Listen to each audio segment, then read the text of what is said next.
আমি আজকে আবার এসে গেছি তোমাদের দীপা কাকিমা। তোমরা কে কেমন আছো? আমি ভালো আছি। তোমাদের কাছে আজকে আমি একটা কুরুশের ভিডিও নিয়ে এসেছি।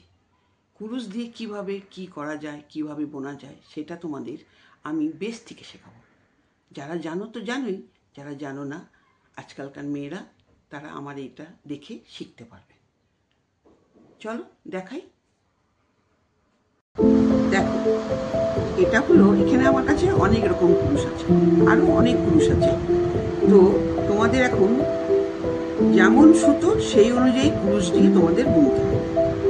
এখানে আমার কাছে যে কুরুশটা আছে এটা 2.0, আরেকটা হলো 1.10, তৃতীয়টা হলো 1.60, চতুর্থ হলো 3.50।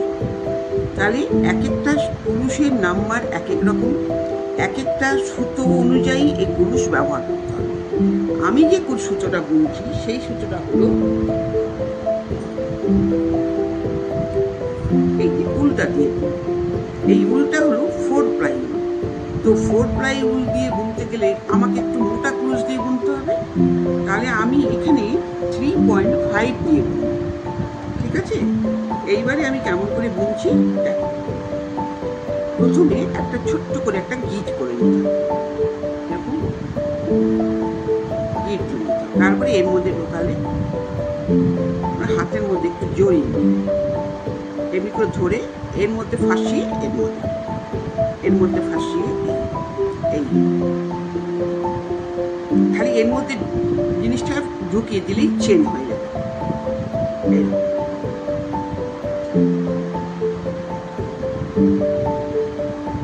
এই ঢোকালে বের করবে। এটা হলো চেন। এই চেনটা হলো যখন তুমি কোনো জিনিস বুনবে, এটা হলো বেস। বেসটা হলো যখন তুমি কোনো জিনিস বুনবে তার মাপ কি বুনছো তার মাপ নিয়ে তবে এই চেনটাকে বানাতে হবে। এই তারপরে এই চেনটার মধ্যে কাজ হবে।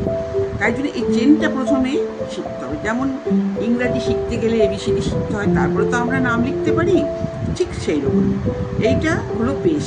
এই চেনটা শিখে তারপরে চেনের মধ্যে নানা রকম কাজ এটা কেমন করে করতে হয় দেখো। এই এরকম, এই যারা জানো তো জানো, আর যারা ধরো না জানো, এখনকার দিনের মেয়েরা অনেকে জানে না, তারা এই আমার দেখে শিখতে পারবে।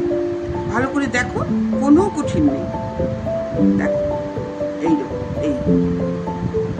এইভাবে এইভাবে করে যেতে হবে। এইভাবে চেন, একে বলে চেন। এটা হলো কোনো জিনিস শেখার আগে এই বেসটা আগে শিখতে হয়। এইটা এমনি করে ঢোকালে বার করে, খালি এর ভিতর থেকে নিয়ে এমনি করে বার করে দিলেই চেন হয়ে যায়। এমনি করে আটকালে এর ভিতর দিয়ে বার করে দিই, ব্যাস এটাই হলো চেন। এইটাই তোমরা আজকে প্র্যাকটিস করো। এরপরে আমি এর মধ্যে কি বানাবো তোমাদের দেখাবো। ঠিক আছে, আমার সাথে থেকো, তোমাদের একটু একটু করে সব দেখাবো। আসছি আজকে।